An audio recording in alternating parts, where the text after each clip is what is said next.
Hello everyone, welcome to chemistry by Sushil Kumar Jangid. इस video में मैं आपको राजस्थान स्कूल शिक्षा परिषद द्वारा जारी प्रश्न बैंक के सभी चैप्टर्स के वस्तुनिष्ठ प्रश्न को हल करके बताऊंगा।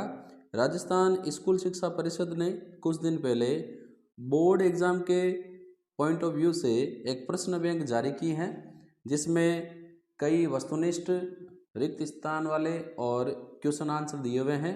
तो इस वीडियो में हम उन सभी वस्तुनिष्ठ प्रश्नों को हल करके देखेंगे जो इस प्रश्न बैंक में चैप्टर वाइज दिए हुए हैं। तो हम शुरू कर रहे हैं चैप्टर नंबर 1 से। और चैप्टर नंबर 1 का पहला क्वेश्चन देखो क्या अपने पास, निम्नलिखित में से कौन सी इकाई ताप पर निर्भर नहीं करती है। तो जो मोलरता और नॉर्मलता है, इनके फॉर्मूले में आयतन आता है, इसीलिए ये तो ताप पर निर्भर करती है। ग्राम प्रति लीटर वाला भी, क्योंकि ये यहाँ भी लीटर है, ये भी ताप पर निर्भर करता है। तो सही आंसर हो जाएगा मोलरता। क्वेश्चन नंबर 2 है, शुद्ध जल की मोलरता होती है, ये हमने कर रखा है 55.5 m। अगला क्वेश्चन है, 500 ml जल में 4 ग्राम NaOH घुला है तो विलयन की सांद्रता होगी। तो देखो यहाँ लिखा हुआ है 0.2। अगर हम बात करें तो मात्रा है 4, अणुभार है 40, विलयन की आयतन की बात करें 500 ml है, लीटर में कन्वर्ट करने के लिए 1000 से ऊपर गुणा। तो 500 दो बार डिवाइड हो जाएंगे, 4 से 40 10 बार हो जाएगा, तो ये हो जाएगा 2/10 बराबर 0.2 m। तो 0.2 m तो हो जाएगा। अब जब 500 मिलीलीटर में 4 ग्राम है तो 1 लीटर में कितना होगा, 8 ग्राम प्रति लीटर। और नॉर्मलता की अगर बात करें, ये n है नॉर्मलता, तो NaOH का तुल्यांकी भार और अणुभार बराबर होता है, तो इसकी नॉर्मलता और मोलरता दोनों बराबर होगी, तो ये भी सही हो जाएगा। तो करेक्ट आंसर हो जाएगा उपरोक्त सभी। तो उपरोक्त सभी वाला जो क्वेश्चन है, सॉरी ऑप्शन है, वो राइट हो जाएगा। अगला क्वेश्चन है, किसका वाष्प दाब न्यूनतम होगा। तो देखो वाष्प दाब न्यूनतम तब होता है जब हम अवाष्पशील विलय को वाष्पशील विलायक में मिलाएं। अवाष्पशील विलय को वाष्पशील विलायक में मिलाने पर विलयन का वाष्प दाब कम हो जाता है।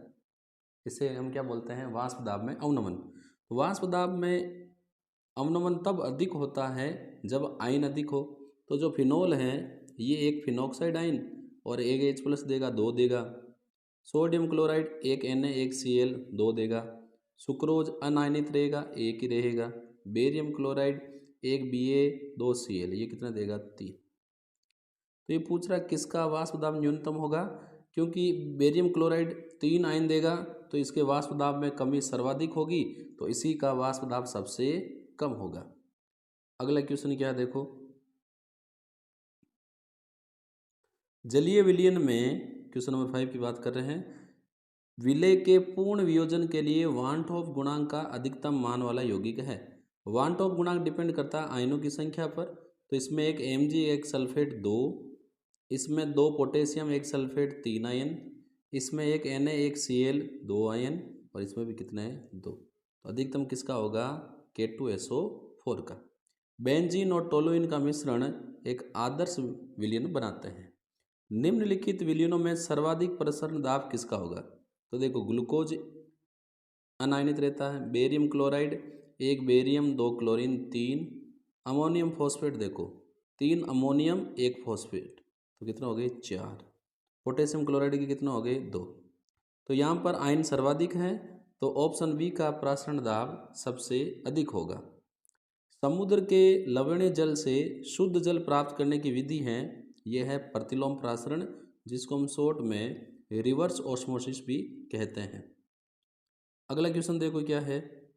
अगला क्वेश्चन है, किस सूत्र द्वारा मोलल उन्नयन स्थिरांक की गणना की जाती है। तो देखो जो डेल्टा TB होता है, ये बराबर होता है KB गुणा विलय की मात्रा बटा अणुभार इंटू विलय की मात्रा, इसको मान लो WA कर लें, ये ग्राम है तो ऊपर किससे गुणा करेंगे, 1000 से। के बी पूछा हुआ है तो के बी क्या हो जाएगा, के बी बराबर हो जाएगा टी बी गुणा एम इंटू डब्लू बी और अपॉन क्या हो जाएगा डब्लू ए इंटू 1000। तो देखो 1000 वाला ऑप्शन यही है, M T B W 1000 upon W. निम्नलिखित में से किसका परासरण दाब सबसे कम होगा? पोटेशियम क्लोराइड, ये एक पोटेशियम और एक क्लोराइड दो देगा। स्वर्ण अनायनित रहेगा, अकेला ही रहेगा।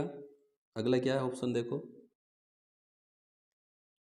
अगले ऑप्शन है मैग्नीशियम क्लोराइड, एक मैग्नीशियम दो क्लोराइड ये देगा 3 आयन। एल्युमिनियम फॉस्फेट, 3 एल्युमिनियम एक फॉस्फेट कितने देगा 4।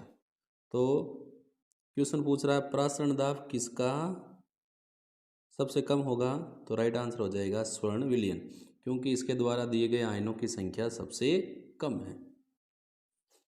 अगला है अत्यंत तनु एल्यूमिनियम सल्फेट विलयन का वान टॉप गुणांक होगा। तो इसमें देखो दो तो एल्यूमिनियम आयन है और 3 सल्फेट है, टोटल कितने हो गए 5। जलीय विलयन में विलय के पूर्ण वियोजन के लिए वान टॉप गुणांक का अधिकतम मान वाला यौगिक है। KCl 2, NaCl भी 2, potassium sulphate 2 potassium 1 sulphate 3, MgSO4 1 Mg 1 SO4। तो सर्वाधिक किसका है K2SO4। निम्नलिखित में से किस जलीय विलयन का क्वथनांक उच्चतम है? अब देखो जब हम ए वाष्पशील विलय को मिलाते हैं तो क्वथनांक बढ़ जाता है। तो यहाँ देखो ये 0.1 है, ये भी 1.0 है। अब देखो पोटेशियम क्लोराइड तो ये 2 ही देगा, ये भी 2 देगा, लेकिन पोटेशियम सल्फेट कितना देता है 2 पोटेशियम 1 सल्फेट 3 आयन।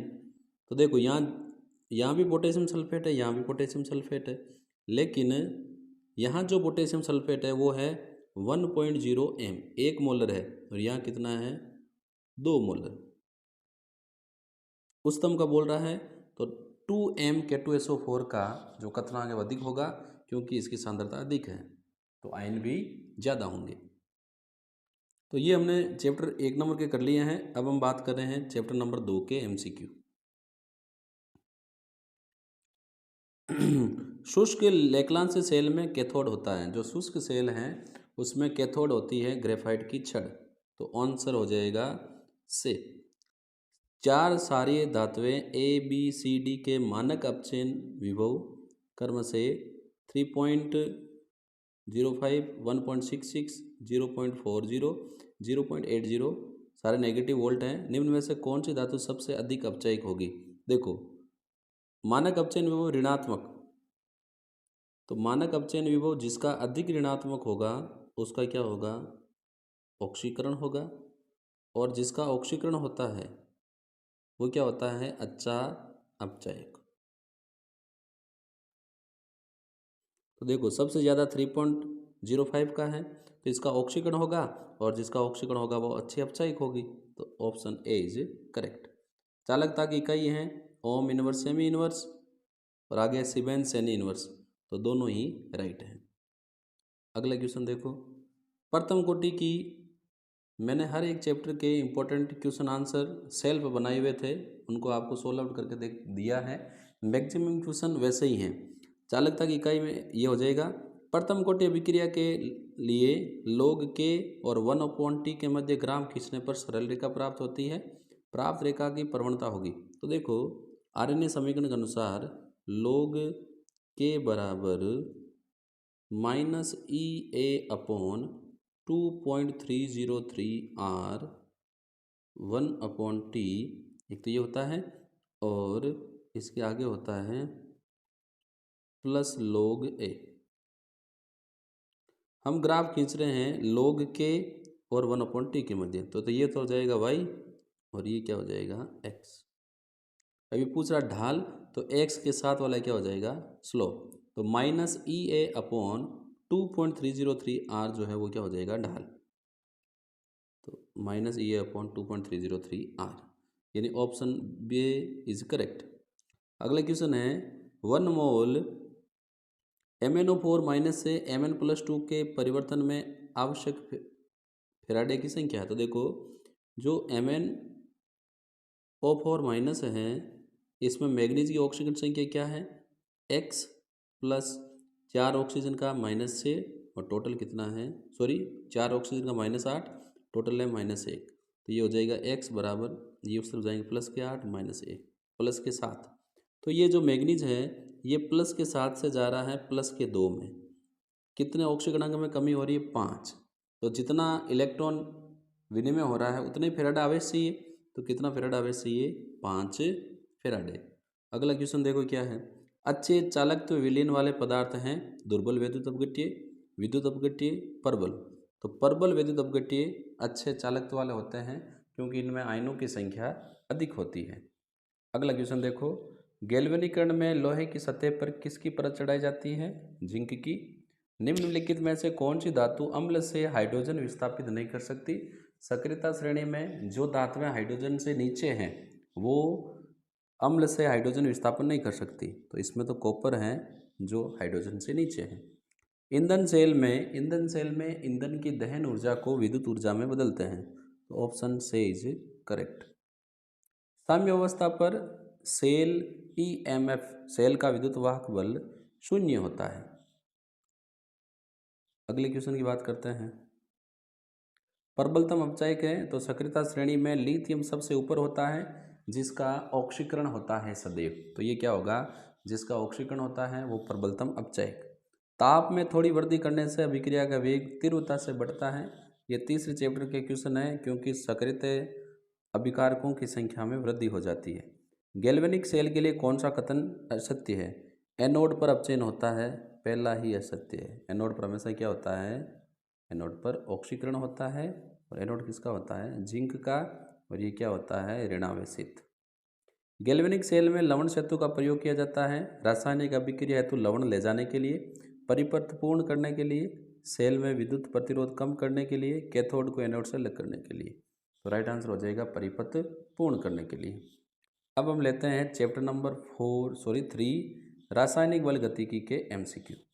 एक अभिक्रिया के वेग स्थिरांक की इकाई मोल प्रति लीटर प्रति सेकंड है। तो कोटि क्या होगी, 0। प्रथम कोटि की अभिक्रिया की अर्धायु। तो देखो प्रथम कोटि अभिक्रिया का अर्धायु होता है T½ बराबर 0.693/K। अभिकारकों की सांद्रता पर नहीं, उत्पादों की सांद्रता पर नहीं, अभिक्रिया के वेग स्थिरांक K पर डिपेंड करता है। ऑप्शन से इज करेक्ट। प्रथम कोटि अभिक्रिया के 90% पूर्ण होने में लगने वाला समय कितना है, अर्धायु का 3.3 गुना। ये मैंने आपको पहले भी करवाया था। अब देखो इसको मैं करवा के बता भी देता हूँ। अर्धायु देखो जब 90% पूर्ण होगा तो क्या हो जाएगा, क्या हो जाएगा 2.303 अपॉन T। अच्छा, प्रथम कोटि अभिक्रिया का 90% होने वाला समय लगभग होता है, चलो ठीक है, लॉग। तो इसमें हम टाइम निकाल लेते हैं, टाइम वाला ठीक रहेगा। तो टी हो जाएगा T बराबर 2.303 अपॉन K लॉग, पहले 100 था, 100 में से 90 पूरा हो गया तो बचा कितना, 10। तो ये कट जाएगा। लॉग 10 की वैल्यू कितनी होती है, 1। तो यहाँ पर जो T है वो हो जाएगा 2.303/K, ये हो जाएगा। अब देखो क्वेश्चन पर आते हैं। अर्धायु काल का कितना गुना होता है। तो अर्धायु क्या है, अर्धायु है T½ बराबर 0.693/K। और जो अभी हमने देखा है उसमें K की वैल्यू कितनी है, T½ बराबर 0.693, K की वैल्यू है 2.303 इंटू, देखो K की वैल्यू कितनी है 2.303 और बटा में क्या हो जाएगा T। तो 0.693 में जब 2.303 का भाग देंगे तो यहाँ क्या आ जाएगा 0.3010। तो ऊपर है 1 और नीचे है 0.3010, तो भाग देंगे तो कितना आ जाएगा, लगभग 3.3। ये मैंने पहले भी आपको करके बताया है। तो ये हो जाएगा अर्धायु का 3.3 गुना। अब हम अगले क्वेश्चन की बात करते हैं। किसी रासायनिक अभिक्रिया के लिए संकीर्ण ऊर्जा बराबर होगी। तो देखो दहली ऊर्जा अभिक्रिया के लिए आवश्यक न्यूनतम ऊर्जा होती है। यदि दहली ऊर्जा में से अभिकारक अणुओं की सामान्य ऊर्जा को निकाल लें तो क्या प्राप्त हो जाएगी? संकीर्ण ऊर्जा। तो ऑप्शन बी इज करेक्ट। शून्य कोटि की अभिक्रिया के लिए निम्नलिखित में से कौन सा सूत्र सही है? टी हाफ जो है तो ये होता है शून्य कोटि अभिक्रिया के टी हाफ बराबर A/2K, यानी प्रारंभिक सांद्रता के समानुपाती। अगला क्वेश्चन है, यदि वेग स्थिरांक की इकाई अभिक्रिया के वेग के समान हो, अभिक्रिया का वेग की इकाई क्या होती है? मोल प्रति लीटर प्रति सेकंड, इसके बराबर होगी तो कोटि क्या है? ये किस कोटि अभिक्रिया का वेग स्थिरांक का सूत्र है? शून्य कोटि। प्रथम कोटि की अभिक्रिया के लिए वेग स्थिरांक और अर्धकाल में संबंध है 0.693 बटा टी हाफ। अगला देखो, अभिक्रिया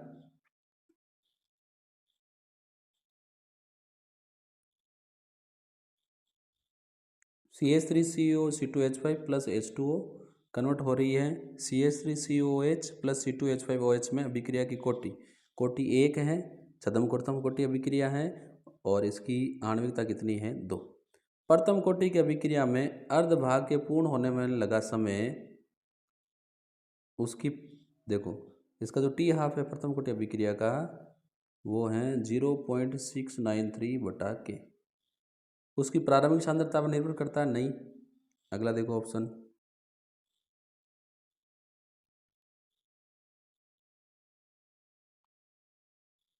उसकी प्रारंभिक सांद्रता के व्युत्क्रमानुपाती होता? नहीं।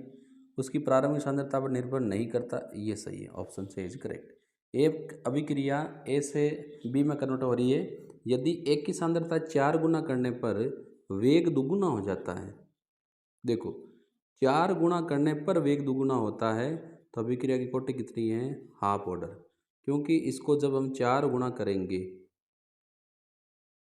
4 गुना करेंगे तो 4 गुना 1/2 बराबर कितना होगा? 2, तब दुगुना होगा। तो कोटि कितनी होगी? आधी। एक प्रथम कोटि का विशिष्ट अभिक्रिया वेग 10 की घात, देखो क्या है, -2 सेकंड इनवर्स है, तो 20 ग्राम अभिकारक के 5 ग्राम होने में लगेगा समय।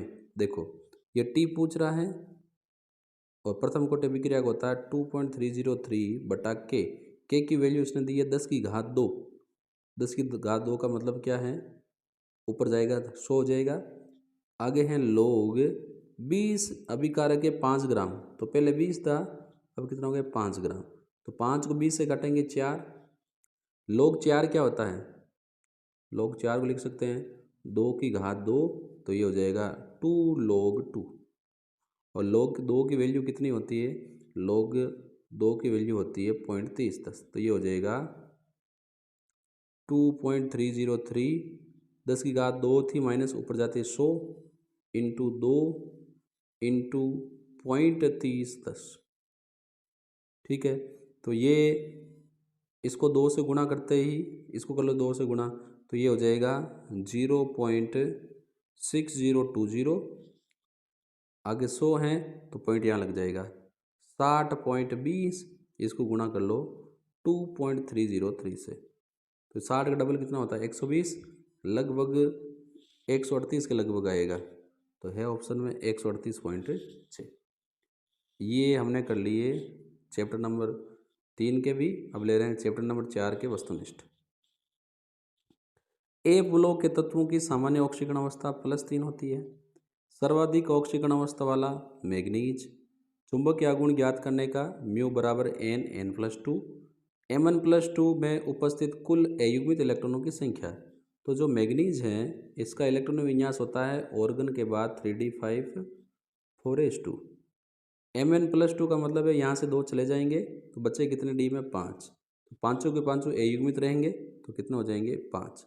गैलिडोनियम का इलेक्ट्रॉन विन्यास 4f7 5d1 6s1।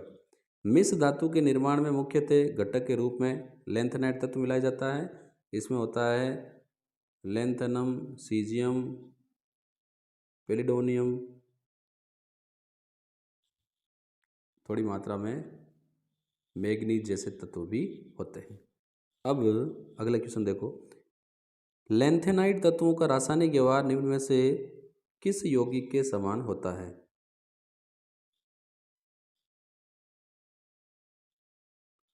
तो यहाँ पर इसके रासायनिक व्यवहार एल्यूमिनियम के समान होंगे, क्योंकि एल्यूमिनियम की संयोजकता भी कितनी होती है, Al+3। ये गैलिडोनियम वाला जो है, ये मैंने आपको 6s1 वाला बताया था, ये गलत है। 6s में तो 2 ही रहेंगे, गलती से हो गया था। इसमें ऑप्शन कौन सा राइट होगा, दे 4f7 5d1 6s2। तो लेंथनाइट तत्वों का रासायनिक व्यवहार एल्यूमिनियम के समान होगा। निम्नलिखित में से रंगहीन है। रंगहीन का मतलब है अयुग्मित इलेक्ट्रॉनों की संख्या 0। तो देखो कॉपर +1 जो है, कॉपर +1 का इलेक्ट्रॉनिक विन्यास अगर देखें तो कॉपर होता है ऑर्गन के बाद 3d10 4s1। जब कॉपर 1 होगा तो 4s1 चला जाएगा, डी में 10 है और सारे के सारे क्या हैं, युग्मित इलेक्ट्रॉन है। तो कौन सा करेक्ट हो जाएगा, कॉपर। अगला देखो क्या है, निम्नलिखित में से प्रतिचुंबकीय आयन है। प्रतिचुंबकीय वही होगा जिसके पास ए युग्मित इलेक्ट्रॉन 0 है। तो जिंक +2 हो जाएगा, क्योंकि जिंक का इलेक्ट्रॉनिक विन्यास होता है 3d10 4s2।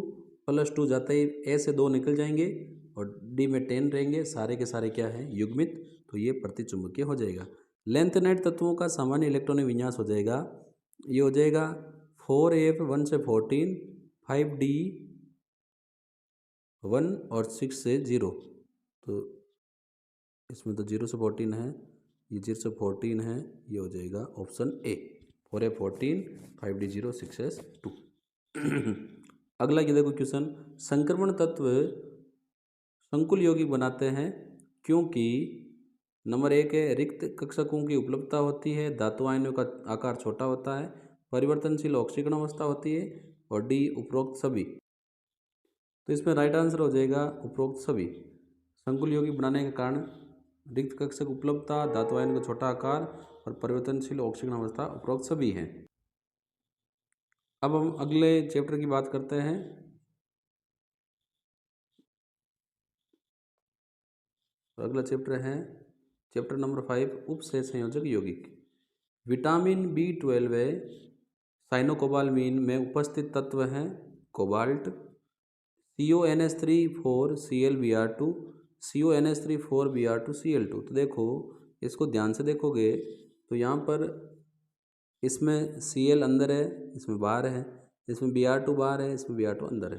तो भिन्न भिन्न आयन है, तो कौन सी संयोजकता है, आयनन समायोजकता।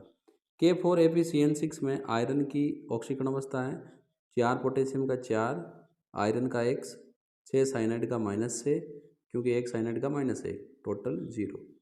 तो x -2 रह जाएंगे, टोटल 0। तो x बराबर क्या हो जाएगा, +2। कौन सा धनायन अमोनिया के साथ एमीन संकुल नहीं बना सकता, कॉपर बनाता है, कैडमियम Ag, एल्यूमिनियम नहीं बनाता। Option B is correct. CONH3 में जल में वियोजित आयनों की संख्या होगी, तो एक तो ये कॉम्प्लेक्स देगा और 3 देगा क्लोरीन, कितने हो जाएंगे, 4। किस उपसहसंयोजक यौगिक का उपयोग कैंसर रोग में ट्यूमर वृद्धि रोकने में किया जाता है, वो होता है सिस्प्लाटिन, जिसका फॉर्मूला होता है PTNH3 2Cl2। अगला क्वेश्चन देखो, PTNH3Cl2 यौगिक के त्रिविम समावयवों की संख्या है। तो इसके 2 ही समावयव होते हैं, सिस और ट्रांस। तो यहाँ दोनों ऑप्शन 4 है, यहाँ कितना आने चाहिए, 2। तो राइट आंसर हो जाएगा 2। द्वितंतुक लिगेंड है, तो एथिलीन डाइएमीन एक द्वितंतुक लिगेंड है। संकुल CONH3 5Cl Cl2 में विलयन से कितने आयन उत्पन्न होंगे, तो एक तो ये कॉम्प्लेक्स देगा, 2 देगा क्लोरीन, टोटल कितना हो जाएंगे, 3। अब हम लेते हैं अगले चैप्टर की क्वेश्चन। अगला चैप्टर आ गया अपने हेलो एल्केन और हेलो एरिन। आयोडोफॉर्म औषधि में निम्न रूप से प्रयुक्त होती है, निश्चेतक, दर्द निवारक, किसके रूप में होती है, पूतिरोधी के रूप में। आयोडोफॉर्म निम्न में से किससे नहीं बनाई जा सकती, तो आयोडोफॉर्म जो एल्कोहल होते हैं वही एल्कोहल ये रिएक्शन देते हैं जिसमें ये ग्रुप प्रेजेंट हो। सेकंड, कीटोन जो है वही कीटोन देते हैं जिसमें एक एक्टिव मेथिल ग्रुप कार्बोनिल समूह से जुड़ा हो। तो यहाँ ऑप्शन में क्या है, एथिल मेथिल कीटोन, यहाँ C2H5 जुड़ा है, एथिल मेथिल कीटोन, ये तो देगा। आइसोप्रोपिल एल्कोहल, ये हो गया आइसोप्रोपिल एल्कोहल, ये भी देगा। फिर है आइसोब्यूटिल एल्कोहल। तो देखो जो आइसोब्यूटिल एल्कोहल होता है वो होता है CH3CH3CH2OH। तो जो OH से जुड़ा हुआ कार्बन है उससे क्या जुड़ा होना है, CH3 होना चाहिए, इसमें नहीं है तो ये नहीं देगा। और अगला कौन है, 2-मेथिल-2-ब्यूटेनॉल, तो इसमें आ जाएगा आइसोब्यूटिल एल्कोहल। अभिक्रिया C2H5OH प्लस HX यानी एल्कोहल की अभिक्रिया हेलोजन अम्लों के साथ है निर्जल जिंक क्लोराइड की उपस्थिति में, एथिल हैलाइड दे रहा है। अभिक्रियाशीलता का क्रम सबसे ज़्यादा HI देगा, उसके बाद HBr और उसके बाद सबसे कम कौन देगा, HCl। तो राइट आंसर हो जाएगा दे। आयोडोफॉर्म परीक्षण किसके द्वारा दिया जाता है, तो आयोडोफॉर्म जो परीक्षण है वो सेम ही आगे। आयोडोफॉर्म निम्न में से किसके द्वारा नहीं बनाई जाती, तो देखो ये है पेंटेन थ्रियोन और ये है एसीटोन, तो एसीटोन ये फ्रिक्शन दे देगा। बाकी एथेनोइक अम्ल भी नहीं देता, मेथॉक्सीमेथेन ईथर भी नहीं देते, पेंटेन थ्रियोन है ये भी नहीं देगा। हाँ, अब जब क्लोरोफॉर्म को वायु और प्रकाश की उपस्थिति में खुला जोड़ा जाता है तो विषैली गैस फॉस्जीन यानी COCl2 बनाता है। CHCl3 ऑक्सीकरण पर देता है विषैली गैस फॉस्जीन। क्लोरोबेंजीन दर्शाता है, ये देता है इलेक्ट्रॉन्स नहीं प्रतिस्थापन अभिक्रिया। अगली क्वेश्चन देखो, वुर्टज अभिक्रिया में प्रयुक्त होने वाला अभिकर्मक है, ये है सोडियम धातु और शुष्क ईथर। एल्कोहल की उपस्थिति में किस मिश्रण के साथ कार्बोलेमिन परीक्षण दिया जाता है, तो कार्बोलेमिन जो अभिक्रिया है इसमें होता है एक एमीन और एमीन के साथ क्या होता है क्लोरोफॉर्म और साथ में क्या होता है KOH। तो देखो त्रि हेलोजनीकृत मेथेन यानी क्लोरोफॉर्म और एक क्या है प्राथमिक एमीन, तो ऑप्शन बे इज करेक्ट। अगला क्वेश्चन देखो, क्वेश्चन पीछे छूट गया है क्या, निम्नलिखित में से SN2 दर्शाएगा, तो SN2 reaction 1 degree alkyl halide देते हैं सबसे ज़्यादा और 3 डिग्री सबसे कम, तो ऑप्शन ए इज करेक्ट।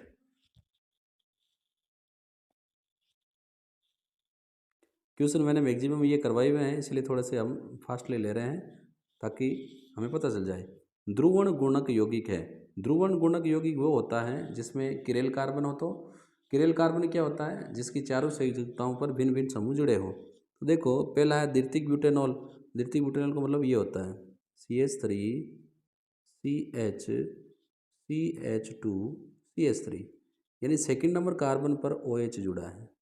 तो देखो ये कार्बन किरेल हो जाएगा, एक C2H5 जुड़ा हुआ है, एक OH जुड़ा, एक H जुड़ा, एक CH3 जुड़ा, तो राइट आंसर यही हो जाएगा यही। सांद्र H2SO4 की उपस्थिति में फिनोल को थैलिक एनाइड्राइड के साथ गर्म करने पर क्या बनता है, फिनोप्थेलीन।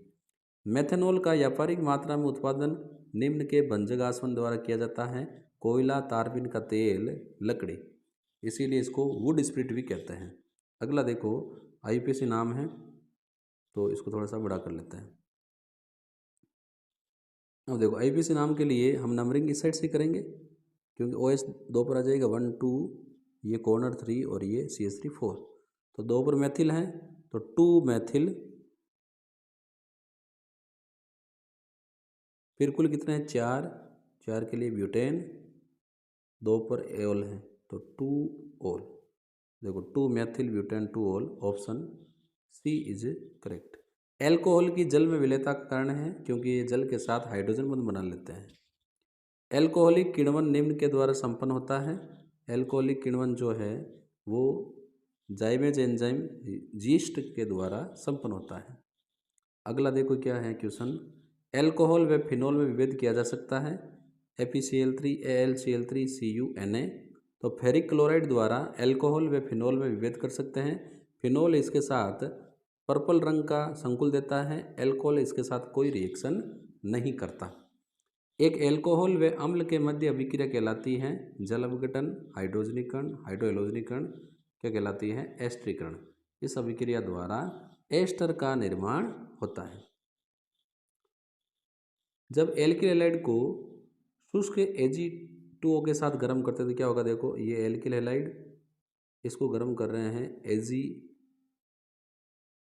2O, तो ये Ag2O, ये एल्किल हैलाइड का दूसरा अणु, तो क्या होगा, ये AgX निकल जाएगा, ये AgX निकल जाएगा, तो RO इस आगे जुड़ जाएगा R, क्या बन गया, ईथर। एक प्राथमिक एल्कोहल का अंतिम ऑक्सीकरण प्रतिफल है, तो देखो ये प्राथमिक एल्कोहल है RCH2OH, इसका ऑक्सीकरण करेंगे तो एक हाइड्रोजन यहाँ की, एक हाइड्रोजन यहाँ की, एक ऑक्सीकरण वाली ऑक्सीजन, जल का अणु निकल जाएगा, बचेगा क्या, RCH और यहाँ बच गया O, एल्डिहाइड आगे ऑक्सीकरण करेंगे तो ये हो जाएगा RCOOH। तो एंड प्रोडक्ट जो है वो क्या होगा, एक कार्बोक्सिलिक एसिड। अगले चैप्टर पर आते हैं, चैप्टर नंबर 8, एल्डिहाइड कीटोन और जो कार्बोक्सिलिक एसिड वाला चैप्टर है, इसके इस बार जो बोर्ड द्वारा ब्लूप्रिंट जारी किया गया है उसमें इसके ऑब्जेक्टिव क्वेश्चन नहीं है, तो मैं ये आपको नहीं करवा रहा हूँ। हम सीधे आते हैं अगले चैप्टर पर, चैप्टर नंबर 9, एमाइडों का एमीन में परिवर्तन निम्न के द्वारा किया जाता है। यानी जो एमाइड हैं RCONH2, इसको हम कन्वर्ट करना चाहते हैं एमीन RNH2, तो हमें इसकी रिएक्शन करवानी पड़ेगी Br2 और साथ में किसके साथ, NaOH के साथ। अभिक्रिया कहलाएगी हाफमैन ब्रोमेमाइड निम्नीकरण अभिक्रिया। नाइट्रोबेंजीन को कहते हैं, नाइट्रोबेंजीन जो है कशिश का तेल, मिर्वेन का तेल, विटरग्रीन तेल, सिनेमन, तो नाइट्रोबेंजीन को मिर्वेन का तेल भी कहते हैं। अगला देखो क्वेश्चन क्या है, निम्नलिखित यौगिकों में प्रबलतम सार है, तो प्रबलतम सार तो 3 डिग्री होगा, ऑप्शन ए। जलीय विलीन में निम्नलिखित में से प्रबलतम सार है, जलीय विलीन में जलयोजन हो जाता है, 3 डिग्री का सबसे अधिक जलयोजन होता है और 1 डिग्री का सबसे कम होता है।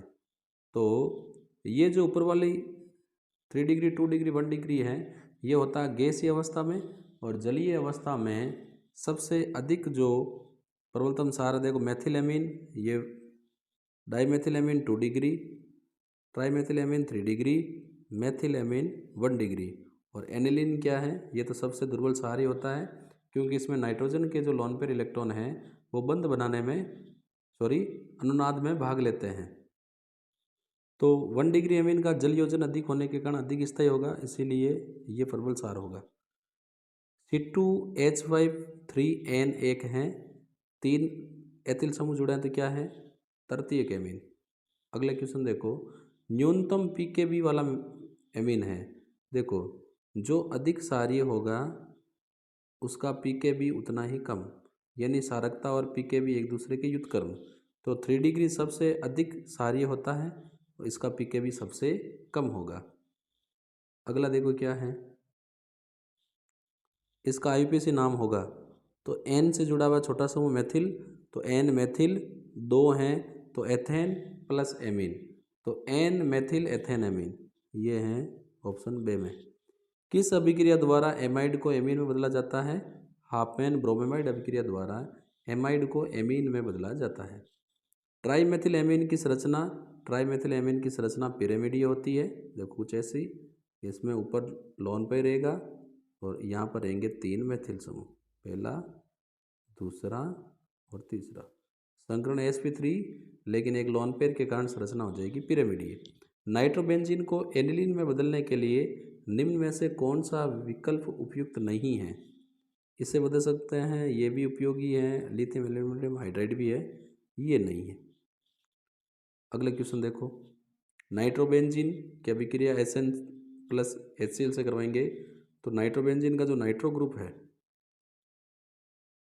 इसका अपचयन करेंगे, तो एक हाइड्रोजन यहाँ, दूसरी यहाँ, तीसरी यहाँ, चौथी यहाँ, पांचवी यहाँ, तो ये तो 2 जल के अणु निकल जाएंगे और यहाँ छठी यहाँ जुड़ेगी, तो NO2 किस में जुड़ जाएगा, NH2 में। तो जब बेंजीन से NH2 जुड़ेगा तो क्या आ जाएगा, एनिलीन।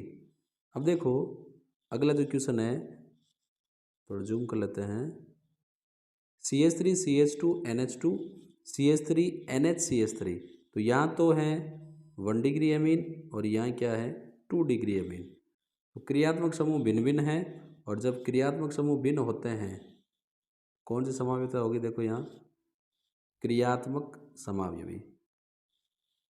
1984 में भोपाल विभीषिका के लिए उत्तरदायी विषैला गैस है।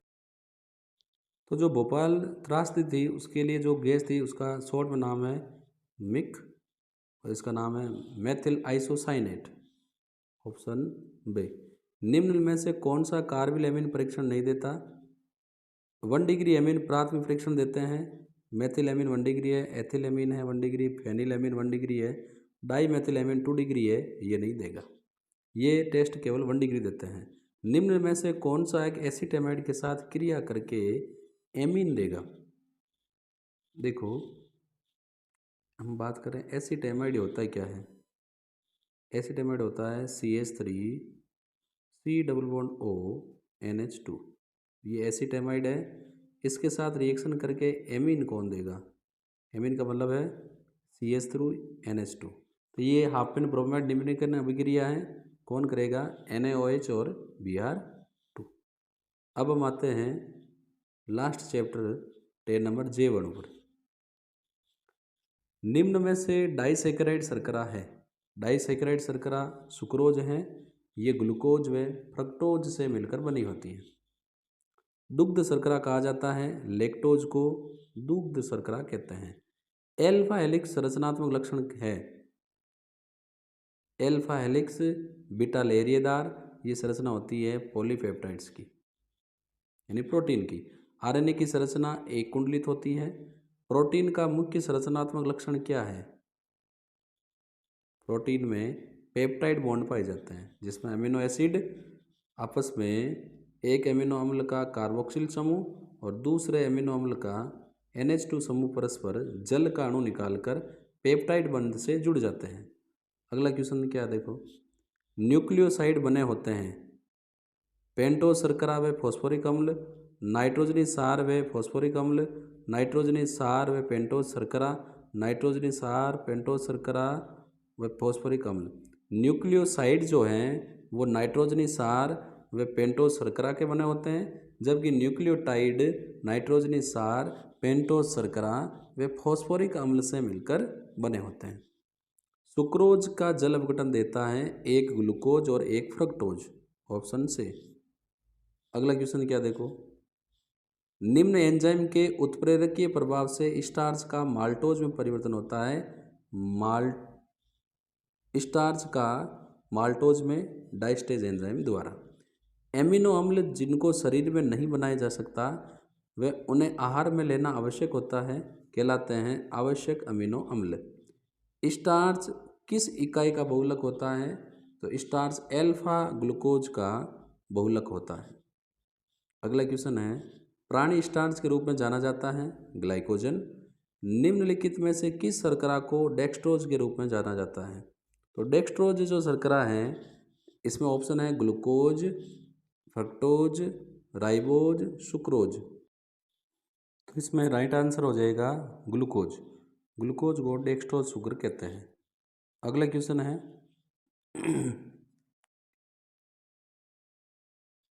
निम्नलिखित में से कौन सा अमीनो अम्ल आवश्यक अमीनो अम्ल की श्रेणी में नहीं आता?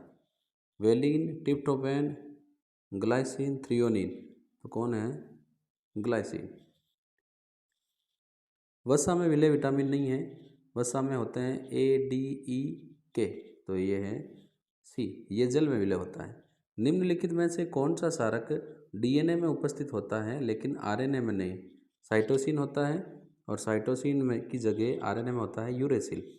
तो ये जो अपने कुल 9 चैप्टर थे इनके ऑब्जेक्टिव मैंने पूरे करवा दिए हैं।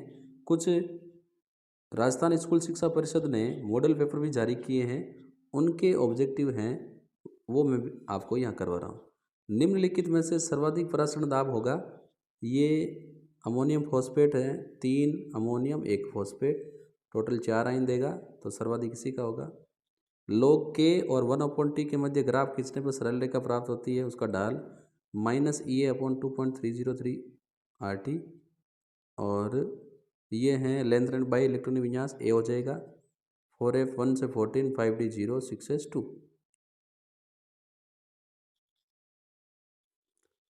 लेंथ नाइट की इलेक्ट्रॉन विन्यास जो होता है ये होता है 4a 1 से 14।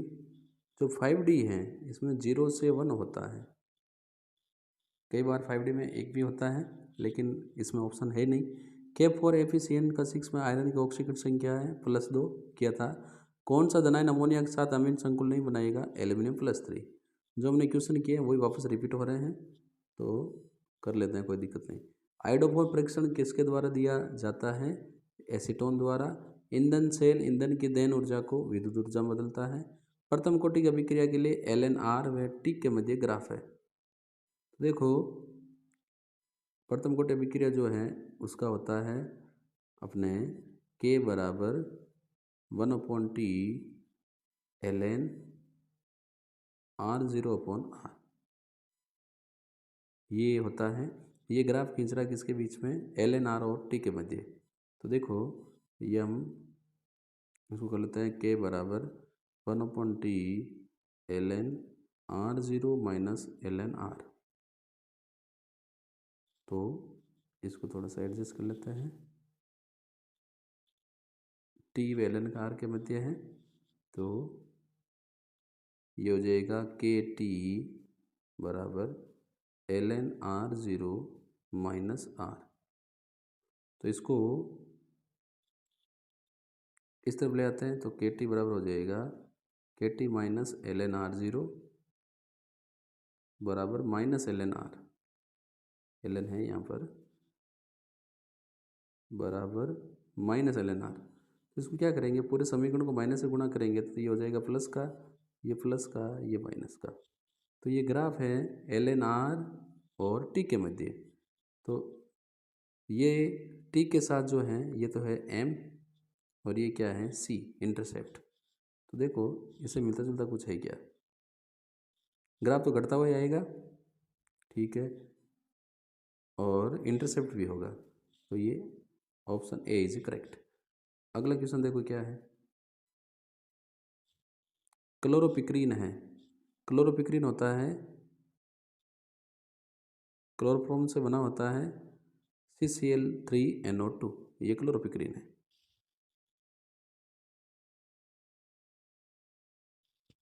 COH का बंध कोण एल्कोहल में होता है। ऑप्शन है 109 डिग्री 28 मिनट से कुछ ज़्यादा, 109 डिग्री 28 मिनट से कुछ कम। एक लोन पेयर इलेक्ट्रॉन होता है इसीलिए 109 डिग्री 28 मिनट से कुछ कम होता है एल्कोहल में। क्लोरोफॉर्म का प्रयोग होता है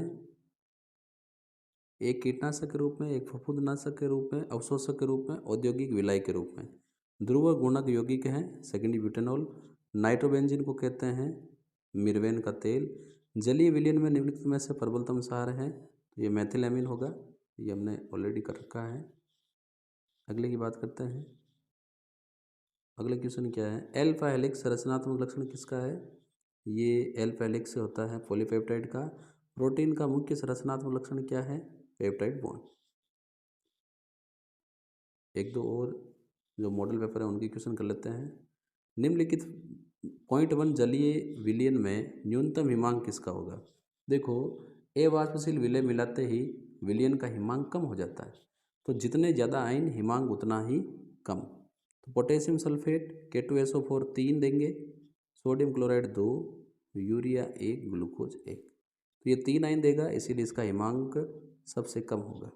प्रथम कोटि की अभिक्रिया 72 मिनट में 75% पूरी होती है। तो कब आदि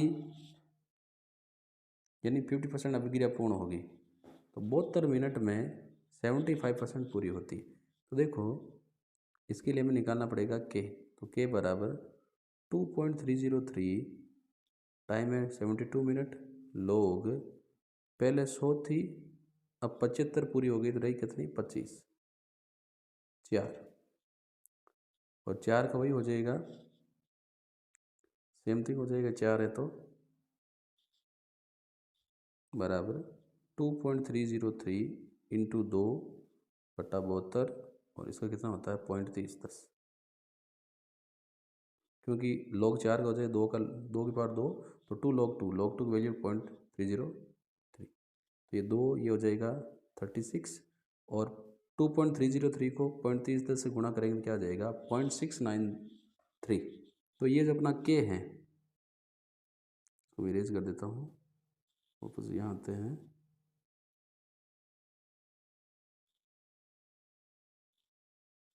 यहाँ पर अपना क्या आ गया 0.693 बटा 36।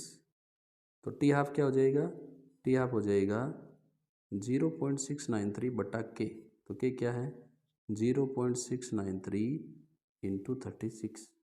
यहाँ पर कैंसिल आउट हो जाएंगे, ए इज करेक्ट। Mn+2 में उपस्थित एकमित इलेक्ट्रॉन कितने हैं 5।